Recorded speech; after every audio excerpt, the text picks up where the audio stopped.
Welcome to the Improvisors podcast where myself, Neil Thomas, and co-host Kevin James talk with improvisers about their practices of improvisation.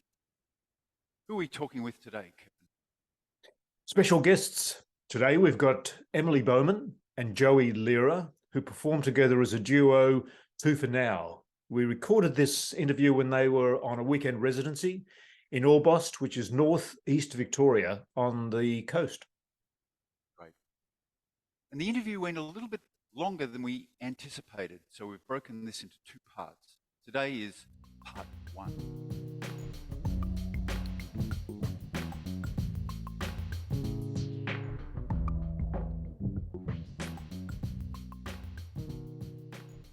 Hey ho, here we are at the Improvisers podcast, and we are so thrilled. We are ridiculously thrilled to have Joey Lehrer and Emily Bowman, Contact Impro duo, fabulous all-round performers and people, broadcasting live from rural Victoria. Welcome. Thank you. Thank you. Hi. Yeah. Well You're said. looking wonderful. Oh, thank you, Kevin. You said we were looking wonderful. Yeah, I'll reiterate that. You're looking wonderful. Just don't want to forget that part. Kevin, you're also looking wonderful. Okay. Thanks. I had to put a lot of effort into it, but it's I think with Joey and Emily, it's just inherent. Yeah, I think that's true. I think I'm also looking terrible, which I think is good in the context. So we'll get cracking, and maybe it's a good place to start is to tell us individually a brief history of performance, Contact Impro, and what you're up to. And then people be really intrigued to know what you've been doing together for the last 10 years and a description of, for those who don't know you, what it is that you do as a duo. So there's sort of three parts to that question. Might need to be reminded those parts. So maybe a little individual just rave about how you came to be where you are now. Great. There'll probably be a lot of this. Do you want to go first? No, you can get this. Okay. I grew up dancing. I managed to fall into sort of dancing when I was about 6. I did ballet and contemporary through to about 18, 19. Had a few years off there and came back to dancing through Contact Improvisation, which I've now been doing for the better part of just over 2 decades. And through Contact being kind of housed in similar places with other improvisational practices in Melbourne, Cecil Street and Al Wonder, and those things being around, I sort of but that was the milieu that made me go a little bit beyond just practicing Contact Improvisation and doing a little bit of performance and doing a little bit of other things. But yeah, that's sort of my brief history individually. That was so brief. Good. Thanks. I'll try and be as brief. So I grew up in South Coast, New South Wales. Started dancing when I was young, maybe like 2 or 3, in a little community dance school. Did ballet, tap, jazz, all those things.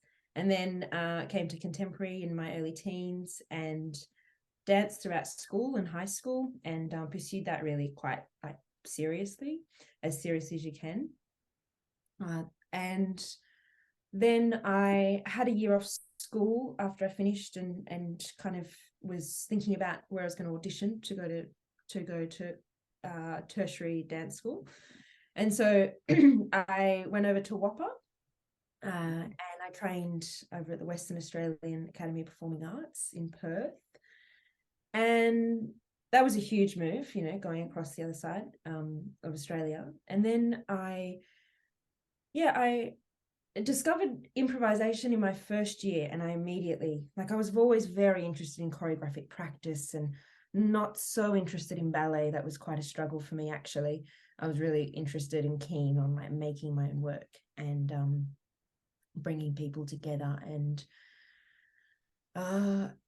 experimenting. And so, yeah, I discovered improv with Jacob Lehrer at WAPA in my first year and was really fascinated, and just like there's a whole other way of moving, and that interested me. And then I discovered Contact in my second year. Towards the end of my first year, we weren't allowed to do it in first year at WAPA. It was a second year subject, and I was itching to do it. So I went to the Jam in Perth, and yeah, very quickly, like the first class, I think it was with Fuchsia Carlino. It was with Fuchsia, and I was hooked. You know, I was just so interested. I could dance with the body I've got. I didn't need to be dancing like anyone else. I could really sort of be me inside the dance, and I could be curious, and I didn't have to look a particular way, and I could ask questions, and I could, you know, I didn't have to perform or be anything more than what I was. So there was so much there that also translated and helped a lot with my other modalities of dance that I was also practicing, you know, training in ballet and whatnot. Thinking about it from a perspective of contact really helped me settle into those techniques. Yeah, I went over to, while I was at WAPA, I went over and trained in America with Nancy Stark-Smith, and just sort of started soaking up as much as I could, reading as much as I could, and, you know, I got a bit obsessed. I mean, I don't think, maybe I've kind of, still obsessed? yeah, I'm still obsessed. And so, like, very early on, I felt like I found something that really, like, did it for me, but also housed in this broader choreographic sort of way of thinking and making work. So I was also trying to make those things fit together, and interested in improvisation as a solo practice. Yeah, so I continued I stayed in WA for nine years or so, and would travel overseas and come back, and would also keep coming to Melbourne, and, you know, back to New South Wales, but based myself in WA. And yeah, at that point, I think in 2012, Joey and I met and started doing, you know, I think I hosted him for a workshop in Perth. And then there was also an interest to like dance together. So I would come to Melbourne and dance at the Jam. And that was just lots of people. And that was very exciting that we had such a vibrant Jam in Australia, like the ones I'd experienced overseas, but hadn't yet found here. So, and Joey and I, you know, started dancing around that time, but we can get into that later. Yeah, now my answer seems completely underwhelming. I tried to be succinct, but, you know, yeah. I probably only answered part one, but what were part 2 and 3? There was the history, and there was That was Part like two is how a it kind of came to Contact, wasn't it? That first part. Yeah, and maybe a description of what would it be possible to describe in words what it is that you do together or have been doing for the last 10 years for people who mightn't be aware of your work? Yeah. So at a base level, if people are not so familiar with contact improvisation, it's a improvised form of dance that comes out of the sort of postmodern movement of dance in America. It largely, there's many sort of descriptions of it, but it largely is a dance form that works with a point of contact through which two dancers will share weight and momentum, and it's through that connection that they navigate how the dance emerges. And it can look anything from sort of aerial acrobatics to sort of micro meditative movement. It sort of spans that sort of movement perspective.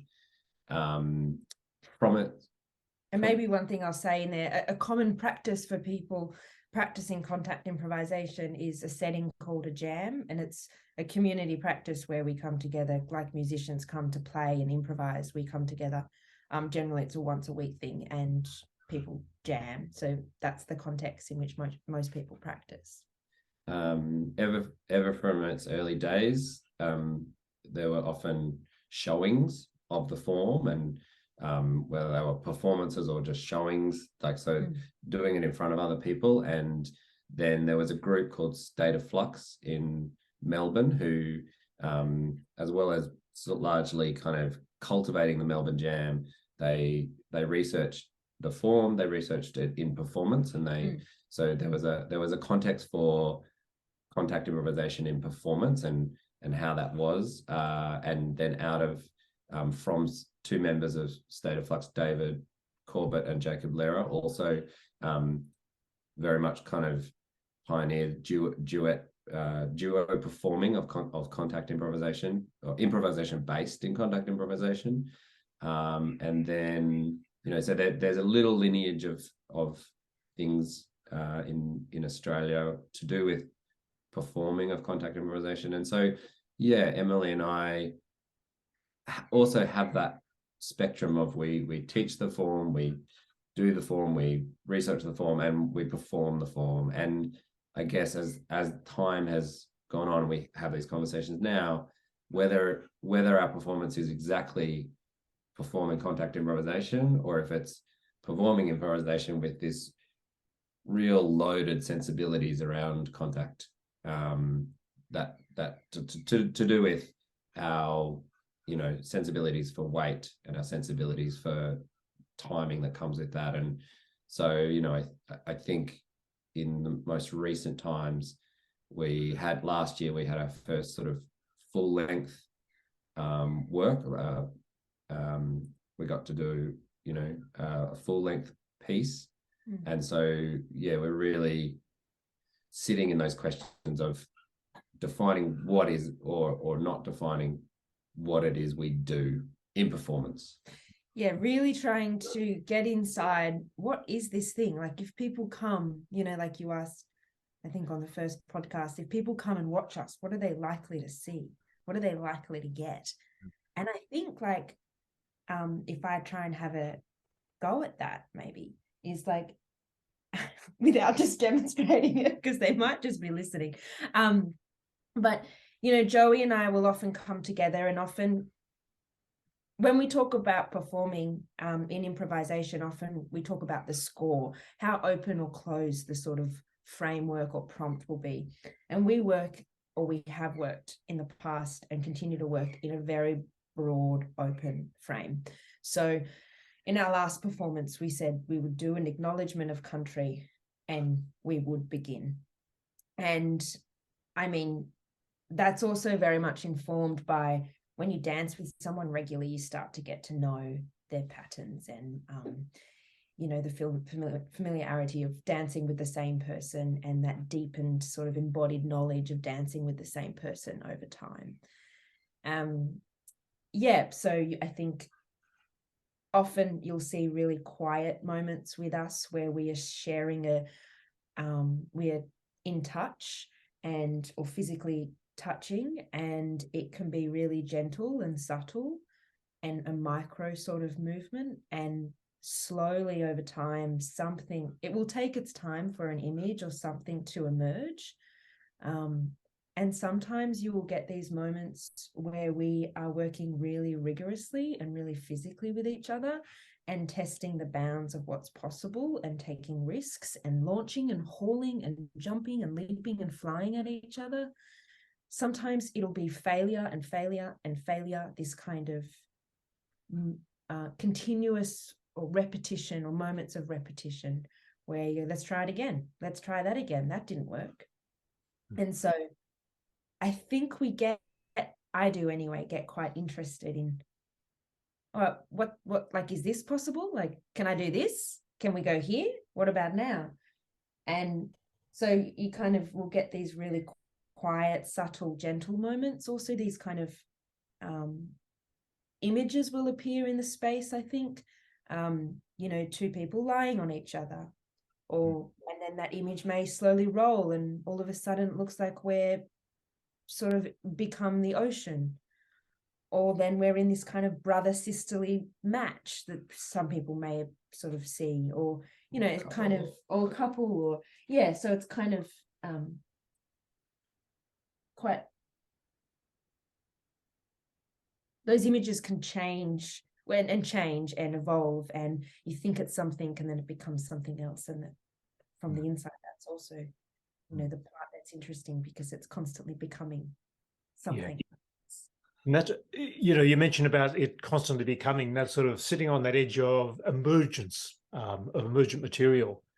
I was sort of thinking of when I watch you perform, there's a couple of things. One is it's so, I'll use the word intimate, not just in terms of physical closeness, but intimate seeming in the sense that you've immersed in each other's worlds of knowing each other for many, many years. And there's a sense of performative entwinement that just feels so detailed, nuanced and attuned, I guess. And the other side of it, as I watch it, feels so visceral. I sit and as you lift or hold or roll or carry, it's so visceral, the impact that I as a witness experience. And that's something just wonderfully unique to you, I guess, as improvisational performers together. I mean, obviously in a contact improv class, that's the doing and that's what everybody is seeing and witnessing. But in many other formats of improv performance, watching the entwinement and the physicality of what you do is really unique and so inspiring and wonderful. So to hear you talk about what you've just talked about and to how you navigate that yourself and continue to is what we'd like to know a little more of, if you're willing to speak a bit further to it. Firstly, thank you for your words. Are very kind, and it's always lovely to hear, especially from those with experience in the form of, you know, what they see and the pieces they see. Yeah, I would say it's I don't know if I'm directly responding, but it is this interesting, that kind of intimate piece, that sort of when Emily and I came together and come together to practice, like, I guess the one thing is, from the time we made some early connections and we enjoyed dancing together, we enjoyed sort of conversating together, we enjoyed, you know, there was enough sort of spark and interest. And then when Emily came to be based in Melbourne, since that time we started practicing, and basically we practice once a week, sort of maybe for 2-3 hours, and we've just essentially been able to continue that from the time she's been in Melbourne, which is largely the last 5 or 6 years. Those first years we were doing like two sessions, yeah, and 3 sessions a week for like a year or something. Yeah, we put some hard work in. And so, but it's interesting that, like, our when Emily talked about the sort of open frame, like, our practice was always just to come in and just do our dancing and see what emerged. And so there is and sometimes we would just talk, and so there definitely is this sort of intangible thing of, like, so much of the connection, whilst it was in the physicality, was also just in the, like, being with that person for that length of time, and coming in each week or a couple times a week and sort of seeing what state they were in or what state you were in, or just kind of, like, you know, whether it's like sister brother or dance marriage, or, you know, like, there is a aspect to just sort of being with and around that person, that you've just built up this kind of shared history, and then layered on top of that is all the dancing time and nutting out the sort of jigsaw puzzles of each other's moving interests and movement patterns, and then pushing that into, well, what if this happens, or what if this happens? And so it is that, I think in some ways we were a slow start, because as opposed to coming in with sort of training methodologies of, like, okay, well, this is what we're going to practice today. We're going to spend some time on this, and we're going to spend some time on this. And we do have moments where we're more scored and we go, okay, let's try this out.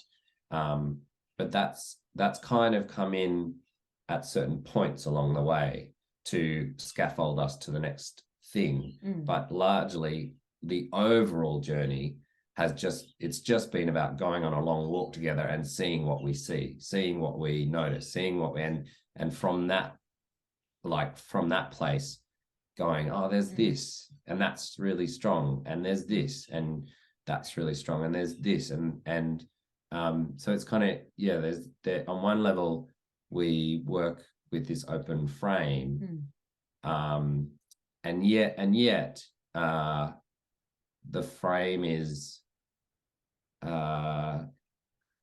the frame has an edge that is the edge of our relationship, sort of. Maybe that's confusing. We do talk a little bit in some of our performances.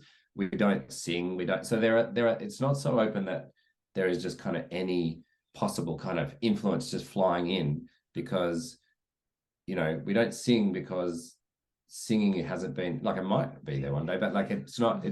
There is an openness within this framed sense of what our kind of relationship is, or just what our kind of where we are at in the landscape, if that makes sense. And the tools that we use. But it's very much a relational practice. And I think we often feel that, I do anyway, we have to be kind of checked in and like had a moment of, how you going here, how you going, had that personal sort of moment to be able to then go, all right, to go and perform, or just having that personal check-in time, as well as embodied time to be able to go from. I don't know what point was there so much. I'll jump in, I think, on the second thing you were talking about, the visceral thing, which is just that whether it emerged from us or whether it emerged as part of sort of the lineage of what we may have or seen in sort of prior contact improvisation, but that sense of the pedestrian, or the sort of just making scene what is occurring, has just always, and we're just always interested in that, because and we, I guess we've also noticed along the way that is, people respond to that. So there might be times where things become a little bit more sort of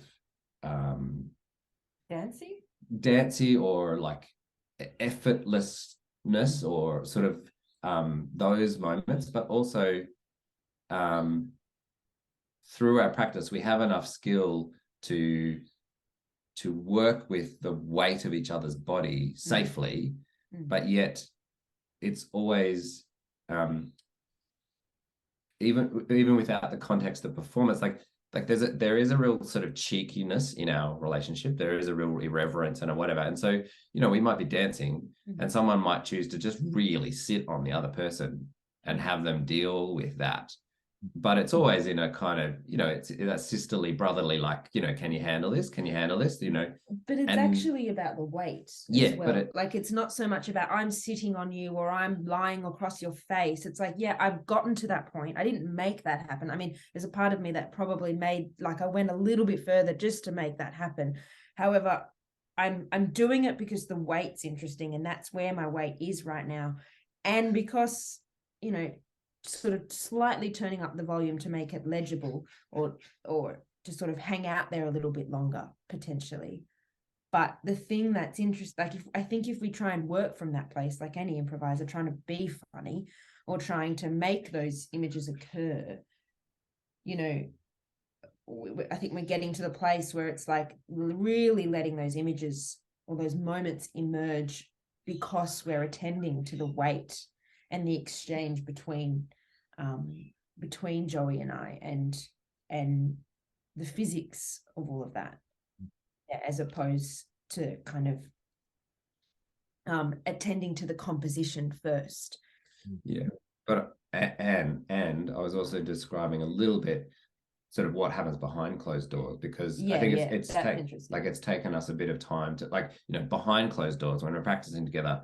Yeah, I am going to sit on Emily and sort of go, can you deal with this? But our contact training makes us stay in the sensation of it. Like I never push it, or she never pushes it with me to the point of it being without listening, without it being unsafe, without, you know, but hearing the yes. But there is a behind closed doors, there is this kind of a reverence where we'll sometimes mess with each other or play with it, or, you know, and also just in our conversation laugh a lot and kind of, and so it's been, in performance, it's been about utilizing that same thing that's occurring. That's kind of testing each other without it, but the testing always staying within the somatics of the body, never pushing beyond the kind of the sensibility to listening to the other person's kind of weight signals, but opening that more into performance where people can see that more, if that makes sense. Like bringing as much of our natural selves into the performance and how we would practice in the studio when no one is watching. Yeah, Emily, what you said then, and Joey as well, what you've been saying, there's that question of behind closed doors, you use that term, and then performing, and the eyes of others, of witnesses watching what you're doing. Can you say a little about how that shapes what you are doing, or how that's sort of entwined your responsiveness to each other, your sense of engaged weight taking and playfulness, and bringing all to bear that you have garnered over time together, but then putting it in front of the eyes of others, and how that shapes what you're doing at any one time, and how you incorporate the performative element into what you do, or does it? And yep, I think that's probably the simple question. If that's simple. Yeah, I mean, I'll just respond with the first thing that comes to mind, and that is, I think when having an audience, when having people watch us practice, I still approach it as though, you know, try and approach it as much like this is our performance practice, this is our practice, and it heightens the moment for sure. And I think in that, potentially what I do and what we do is we commit more to some of those moments that we may not go to when it's just us in the studio. For example, like often we work really quite, we do go with the mechanical sort of risk taking and flying, but in this, you know, in performance especially, like we'll maybe just see how far we can take it, or even just the simplest sort of sticking with something and really allowing that thing to take its time. I mean, I guess we do that in the studio as well, but there's this heightened aliveness and potency, and also that understanding that these people have come and these people have come to watch, and there's this, you know, contract and commitment to like allowing the material to emerge, and trying to stay as curious and alive and responsive as possible in that moment, but also making choices along the way. So that crafting element and that compositional element where it becomes, you know, how to sort of sharpen that bit, or how to extend and linger in that moment. And, you know, I think I have quite a compositional way of thinking. And, you know, I may zoom out and sort of think about the readability of this moment, and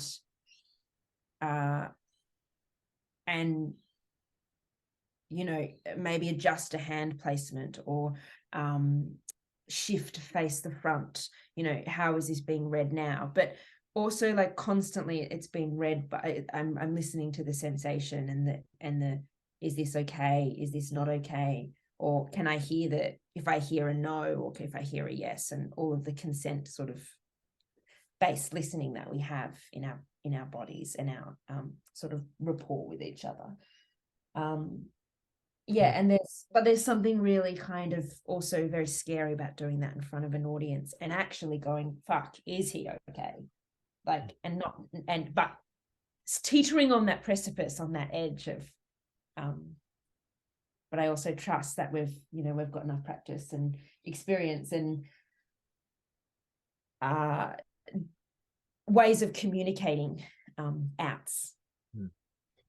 I love that term that you just use, consent-based listening. Yeah. It's the first time I've used it. Yeah. Chucked in that bomb there. Oh, yeah, is it? I chucked in an F-bomb. Do you have to put explicit now?